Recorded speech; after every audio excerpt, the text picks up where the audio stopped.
हमारा फेस कौन सी दिशा में होना चाहिए ये बता रहा हूँ मैं। अब जो नहीं जानते, अभी से मेरा चैनल है, उसके ऊपर ओके करो, सब्सक्राइब करो और मेरे से जुड़े रहो।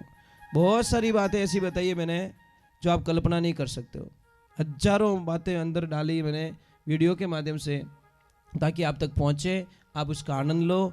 कोई माइनस पॉइंट है तो उसको पढ़ाई के लिए, धंधे के लिए, घर की परेशानियों के लिए, मतलब बहुत सारी, जिसकी सगाई नहीं हो रहे, संबंध नहीं हो रहे, क्या कारण है क्या नहीं है, हाइट नहीं बढ़ रही उसके लिए मैंने बताया, पढ़ाई नहीं आ रही उसके लिए बताया, जॉब नहीं लग रहा है उसके लिए मैंने बताया, बहुत सारी चीज़ें बताई है। तो चैनल से जुड़े रहिए। और चढ़ावा चढ़ाने वाले महापुरुषों की, सभी देवियों की,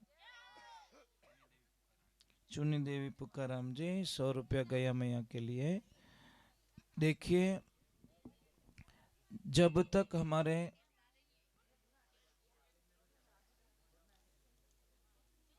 आप इतने लोग बैठे हो, किसी की भी कमर दर्द हो, आप 10, 20, 50 रुपए में उसको ठीक कर सकते हो। करना क्या है आपको? करना कुछ नहीं है, एक बाजरे की रोटी बनानी है। भाभी किन माते बनानी? कैलडीर माते, तवा माते नहीं बनानी है। परंतु बनाने की विधि अगर आपको सही नहीं आई तो वो काम नहीं करेगी। विधि क्या है उसकी? थोड़ा नहीं बोलता छो, धीमे बोले छो बोलता। तो बाजरे की एक रोटी बनी है, खाली ऊपर डाली और 2-3 सेकंड रखी और उसको फिर इधर कर दो, मतलब नॉर्मल, पकनी नहीं चाहिए रोटी, अध कच्ची। जिसकी भी कमर में दर्द है, शाम के टाइम में ये उपाय करना है। और जहां पे दर्द हो रहा है, जहां पे पेन हो रहा है, कमर में दर्द हो रहा है, तो उसको रोटी लगा दीजिए, नॉर्मल गर्म होनी चाहिए, और सूती कपड़े में बांध के उनको सुला दीजिए। आप कभी कल्पना नहीं कर पाओगे कि मतलब इतना बढ़िया इलाज। यहाँ तो बाजरी रोटी घनी खावा, पर उन्हें अगर विधि आ जावे तो महाराज बहुत करे। एक ध्यान रखना, जैसे कोयला होता है, आप सारे लोग जानते हो, हीरा कहाँ पे पैदा होता है?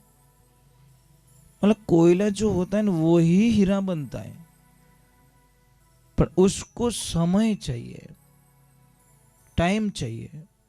जब तक टाइम नहीं मिलेगा वो हीरा नहीं बन पाएगा। तो आप लोगों से वंदना है कि आप थोड़ा कुछ अलग सोचो, कुछ अलग सोचिए। आप नॉर्मल जिंदगी नहीं जीनी हम लोगों को, डिस्टेंस होना, कोई कुछ विचारधाराएं हमारी बहुत बड़ा, विजन हमारा बड़ा होना चाहिए। एक बेटी ने, पिता बेटी के लिए हर साल जन्मदिन मनाता है, पूरे गांव ने हिगरी निवतो, भोजन प्रसाद वहीं जिमाता है। जब बेटी 15 साल की हुई तो 15वीं साल में बेटी ने मना कर दिया, पिताजी मेरा जन्मदिन नहीं मनाओगे। पिताजी ने बोला, बेटा मेरे से क्या भूल हो गई ऐसी? मैंने तो इस बार बहुत बड़ा सपना देखा है, मेरी बेटी 15 साल की हो गई है, उसको हेलीकॉप्टर भाड़े मंगाऊंगा और हेलीकॉप्टर में घूमूंगा और फूलों की बारिश करूंगा। क्या नहीं पिताजी, इतना करने की कोई आवश्यकता नहीं है। अब मेरा जन्मदिन आप नहीं मनाओगे, कोई खर्चा नहीं करोगे 1 रुपया का भी। पिताजी ने बोला, मेरे से बहुत बड़ी भूल हो गई है। तो पिताजी ने बोला कि बेटा तू बेटो गिने तो ही और बेटी गिने तो ही है, तू मना क्यों करेगी? पापा मैं कुछ नहीं जानती, परंतु मैं इतना जानती हूँ, मेरा जन्मदिन पे 1 रुपया का भी खर्चा नहीं करोगे आप। तो पापा को बहुत दुख हुआ, सारे प्लान चौपट हो गए। जब कल जन्मदिन है, आज रात को पिताजी उस बेटी के कक्ष में जाते हैं, बेटी आराम से फ्री माइंड होके सो रही है। पापा जाके उसके सिर पे हाथ रख के, आंखों में आंसू आ गए महाराज, और पापा बोल रहे कि, मन में बोल रहे कि मैंने ऐसी कौन सी गलती कर दी। और जैसे ऐसे भाव उमड़े, आंखों से आंसू पड़ गए, और आंसू कहाँ गिर गए? बच्चे के चेहरे पे। आपको पता है, आंसू बहुत ठंडे होते साहब। और जैसे ही आंसू गिरे तो तुरंत वो बच्ची उठी तो उसके पापा उसके कक्ष में थे। बोले पापा आप मेरे कक्ष में? बेटा आवाज मत करना। कि पापा आज मेरे कक्ष में? कि हाँ बेटी, मैं यही पूछने आया हूं कि मेरे से गलती क्या हो गई। तूने 14 वर्षों तक मुझे कभी मना नहीं किया और इस बार तुम मना क्यों कर रही? पापा मेरा जन्मदिन नहीं मनाना है। अगर मनाना चाहते हो तो मैं पहले जो मांगू वो मुझे मिले तो आप मेरा जन्मदिन मना सकते हो। तो पापा ने बोला जितनी प्रॉपर्टीज वगैरह वगैरह सब तेरी तो है। कि नहीं पापा, नहीं पापा नहीं, मुझे न दान चाहिए, न दौलत चाहिए, न सोना चाहिए, न चांदी चाहिए। मैं मांगू सो मिले तो मैं मनाऊं मेरा जन्मदिन। कि क्या बेटा? कि पापा आपको पता है आपके पास में दारू पीने का लाइसेंस है और पापा आज आप हमेशा दारू पीते हो। पापा मुझे कुछ मेरे जन्मदिन पे देना चाहते हो ना, तो एक तो वो लाइसेंस जमा करा दीजिए और दारू पीना आज से छोड़ दीजिए। यही मेरी जन्मदिन की सबसे बड़ी खुशी है। पापा मैं आपको खोना नहीं चाहती, मैं मेरे पापा को खोना नहीं चाहती पापा, इसलिए मैं नहीं चाहती कि इस दारू की वजह से मेरे पापा इस दुनिया से चले जाए। वाह बेटी, धन्य है ऐसी बेटी को। बेटियों एक बात का ध्यान रखना, एक बात गांठ बांध लेना। एक पिता जिंदगी में कभी रोता नहीं, कभी हिम्मत नहीं हारता, पर एक दिन बहुत रोता है जिस दिन उसकी लाडली ससुराल जाती है। पर फर्क इतना ही है, पिता की आंखों में न तो आंसू होता है और न ही उसके रोने की आवाज आती है। पिता बिना आंसुओं और बिना आवाज का रोने वाला सिर्फ इस दुनिया के अंदर कोई इंसान है तो सिर्फ वो आपके पापा है। ध्यान रखना, पापा ना तो आवाज कर पाएंगे और न ही आंखों में आंसू ला पाएंगे। इसलिए मैं वंदन करता हूं बेटियों से कि बेटा जिंदगी में लाइफ में एक ध्यान रखना कि कुछ भी हो जाए आप अपने पापा मम्मी के नाम पे बिल्कुल कभी कोई दाग मत लगने देना। यही सबसे बड़ी तुम्हारी प्रॉपर्टी, यही एफडी तुम्हारी। एक बेटी चाहती साहब कुल का नाम रोशन कर देती है, एक बेटी चाहती है तो पूरे खानदान का नाम मिट्टी में मिला देती है। बेटियों ये सीखो कुछ। किसी को भी हमारा जीवन नहीं दे सकते, हमारा जीवन कोई खिलौना नहीं, मजाक नहीं है। किसी को भी समर्पित कर देते हैं बस, किसी को भी। नहीं नहीं नहीं नहीं, हमारा जीवन मिला है हमको कुछ पाने के लिए, कुछ आनंद के लिए। तो यहाँ पे बेटी है, बेटी मैं आपसे वंदन कर रहा हूं, पापा मम्मी का नाम रोशन करोगे? प्रॉमिस? ऑफकोर्स? पक्का? देखो कौन कौन बेटी क्या करके बताती है। कुछ करना है, विजन आप बड़ा रखना।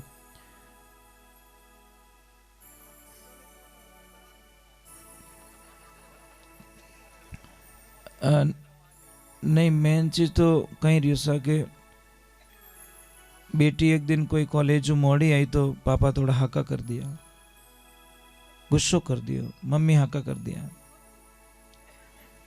बेटी ने रोती हुई पूछा कि पापा मेरी गलती यही है कि मैं छोरी हूं जीनू, अंतोरो बेटो रात 2:30 बजे आवे तो पूछो ही को नहीं। पिता ने बहुत सुंदर जवाब दिया, बेटियों सुनना। पिता ने कहा कि बेटा एक हीरा होता है ना, हीरा हीरो चाहे तो सो, पण विनमा तो कोई स्क्रेच पड़ गयो रहे तो इन मार्केट वेल्यू खत्म हो जावे। अने लोडारा गटर ने कितने ठीड़ो कितने स्क्रेच पड़ो विनी मार्केट वेल्यू कोई खत्म। तो बेटा कौन है बेटी कौन है? हीरे को तिजोरी में रखा जाता है। तिजोरी कौन सी? दिल रूपी तिजोरी। इसलिए बेटियां कभी भी मैं नहीं कहूँ लोडारा गट रहे तो भाई ये नहीं कहूँगा, मतलब मैंने एक बताया कि बेटियां हमेशा माता पिता के भाई आधा घंटा स्कूल मोड़ा हो नहीं यार पगो नीचू जमीन जाए परी, અને બેટો મોડો આવે તો ટેન્શન એક વાવા કટ ગયો રે દોસ્તો આ રોતો ફિરને, પણ બેટી મોડી नहीं आवनी। नहीं सही बात है बाप, सच में मजाक नहीं कर रहा हूं। पर कई कई बेटियां बहुत अच्छी होती है, सच में इतनी अच्छी होती है, सिर्फ पेरेंट्स के बारे में इतना ज्यादा मतलब डीप में चली जाती है जिसकी कल्पना नहीं होती। लाइफ में आगे बढ़ना है कि वही रुकना है? बढ़ना है तो please not accept your friend, accept your subject. Okay, your subject, your अच्छा फ्रेंड, बेस्ट फ्रेंड कौन? आपका सब्जेक्ट। हाँ, वो ही तो हमारी लाइफ है। सब्जेक्ट को बनाओ, इतना मित्रता कर दो उससे कि वो आपको जहां पहुंचना चाहे वहां आपका सब्जेक्ट ले जा सकता है। दुनिया की कोई ताकत आपको वहां नहीं पहुंचा सकती जो आपका सब्जेक्ट पहुंचा सकता है। इतने घुल मिल जाओ, इतने गहरे चले जाओ आपके अंदर, तब जाके आनंद आएगा, नहीं तो कोई मतलब नहीं। ये मोबाइल क्या करता है? मैसेज नहीं आयो रे तो रात नींद ही नहीं आवे। ये सबसे बड़ी बीमारी हो गई। पचपास लेके I miss you, I miss you. अरे उसको बोलना आई मिस यू, क्या लोकल ब्रांडेड को बोल रहे हो यार, जो रहने वाला ही नहीं है, जो तीनों लोग में कभी विनाश ना, भूत भविष्य वर्तमान तीनों में कभी विनाश ना हो, उसको बोलो ना आई मिस यू। बस भगवान को बोलो यार, क्या दुनिया में चाहने वाले को बोल रहे हो?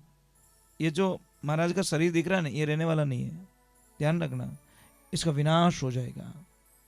पर सच वही जे कि योगी और भोगी में थोड़ो फर्क रिया करे। योगी थोड़ो शरीर ने अवेर दिया करे और भोगी आपरे शरीर को विनाश कर दिया करे। बोले तो 12, चलत 18, विषय वासना में 64 श्वास का नुकसान चला जाता है। फर्क इतना ही, ज्यादा कुछ भी नहीं है।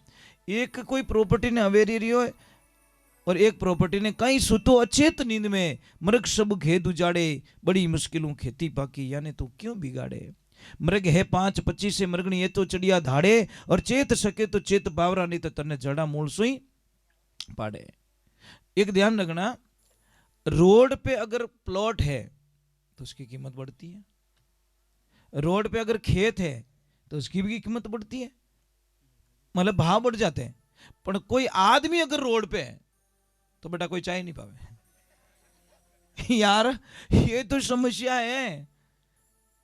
लोग कहीं कहे हमारे ऑन रोड प्लॉट है, बापड़ो कोई आदमी रोड मत आएगा, बर्बाद होगी, विने कोई चाय नहीं पावे। हाँ मतलब वही तो प्रॉब्लम है नहीं भाई, रोड में तो दुकान है तो भाव बढ़ी ओड़ा, रोड में तो खेत है तो भाव बढ़ी ओड़ा, रोड में तो प्लॉट है तो भाव बढ़ी ओड़ा, तो रोड में तो आदमी रहे तो भाव बढ़ना चाहिए पर बापड़ा मिर्ची बड़ो नहीं धमे कोई दूसरी कहीं को नहीं। ये समस्या महाराज। महाराज एक ध्यान रखना, कोई राजन थे, राजा थे, महाराज थे, तो अपनी यात्रा लेके जा रहे, तो जैसी यात्रा जा रहे तो एक पत्थर यार कर्म में लग गया, खून आने लग गया। सेनापतियों ने इधर उधर देखा तो एक माता जी थे 80-90 साल की, और उनके साथ भी एक छोटा सा बच्चा, वो खड़े थे, मतलब कोई आम का वृक्ष था उसके पास में, और हाथ में पत्थर था। जाके मैया को पकड़ा और लाके राजा साहब के चरणों में डाला कि इस बुढ़िया ने तुम्हारे को पत्थर मारा, कौन सी सजा दी जाए। राजा बड़ा विवेकी था साहब, विवेकी आदमी थोड़ा फैसला डिस्टेंस का लेते हैं, अलग फैसले लेते हैं। उन्होंने बोला माँ मैंने आपका कुछ भी नहीं बिगाड़ा, तो मेरे को पत्थर क्यों मारा आपने? कि राजा साहब मैंने आपको नहीं मारा, मेरा बच्चा 3-4 दिन से भूखा था, खाने को कुछ नहीं मिल रहा था, तो मुझे एक आम दिखाई दिया तो मैंने उस आम को पत्थर लगा, आम को नहीं लगा, वो पत्थर आपको लग गया। राजन नीचे उतरे और सारे मंत्रियों को बोला कि इस मैया को जितना धन दौलत चाहिए इसको दे दीजिए। सारे मंत्रियों ने बोला क्या राजा साहब आपको पत्थर मारा, आपको मतलब सिर पे चोट लग गई फिर भी इनको धन दौलत दे रहे। अरे के पगलो, जिस आम को ये पत्थर मार रही थी वो इसे पत्थर नहीं दे रहा था, वो फल दे रहा था, और मैं तो इस नगरी का राजा हूं, मैं मेरी प्रजा के साथ मैं अन्याय कैसे कर सकता हूं। ये ध्यान रखना। साहब आपको कोई गाली बोले आप गाली मत बोलिए, आपके ऊपर कोई केस कर रहा है आप केस मत कीजिए, आपको जिता देंगे, आपकी जीत हो जाएगी, निश्चित जीतोगे, संकल्प यात्रा से जीतोगे। एक तो आपके प्लान चौपट मत करो, सब गुप्त में रखो आप। तो मैं आपसे वंदन कर रहा हूं जिंदगी को जी लो, जीवन छोटा सा है, कल किसने देखा नहीं है, कल के चक्कर में आज ना बिगाड़ो, यही मेरी प्रार्थना रहेगी। मैं एक वचन मामा धनी का गा लेता हूँ, क्योंकि यारी शरण में बैठा हूं।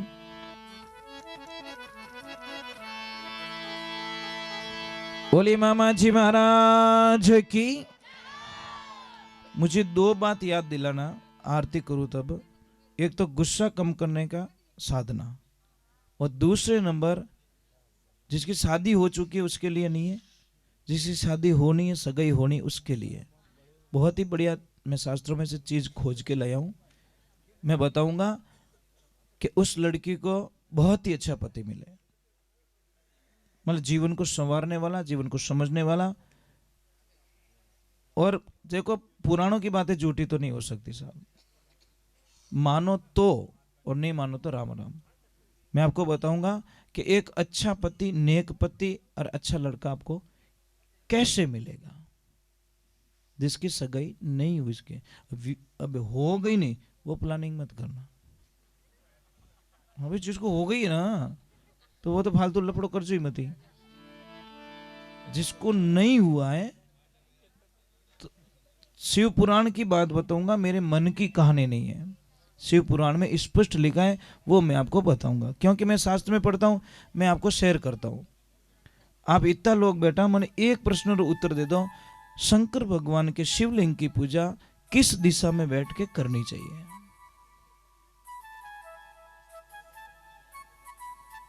बस यही समस्या है। बोलो। नहीं, हमारा फेस कौन सी दिशा में होना चाहिए ये बता रहा हूं मैं। पूर्व में नहीं साहब, गलत है। दक्षिण में भी नहीं है, मतलब उत्तर दिशा वाले ओके हैं, पश्चिम वाले गलत हैं, पूर्व वाले गलत है, दक्षिण वाले गलत है। अब मैं इसका रीजन बता लेता हूं। शिव पुराण में स्पष्ट उत्तर दिया गया। सूत जी महाराज कहते हैं, उनको प्रश्न किया गया कि शिवलिंग की पूजा हम कैसे करें। ऋषियों ने प्रश्न किया, तब उन्होंने कहा कि भाई आप उत्तर दिशा में बैठ के आप पूजा नहीं कर सकते। उत्तर में मैया पार्वता विराजमान है, वाम भाग में। आप पूर्व दिशा में नहीं बैठ सकते, पूर्व सन्मुख होता है, मतलब एकदम हम ही बैठ भगवान की पूजा नहीं करिया करें।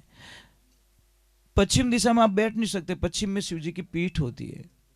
दक्षिण दिशा एक खाली रखी है, दक्षिण दिशा में बैठ के उत्तर मुंह करके शिवलिंग की पूजा होनी चाहिए, ये ध्यान रखें। हम लोगों को पूजा करनी आए तो ना भाई, टाबरों कोई गलती नहीं है साहब, इसमें टाबरों गलती काढू को नहीं, क्योंकि यहाँ ने संस्कार मिले आपनो, आप करोगे ना तो ही से, एक ध्यान रखना। चलो मैं मामा जी महाराज का एक वचन कहता हूँ, फिर बाद में आगे। बोली मामा जी महाराज।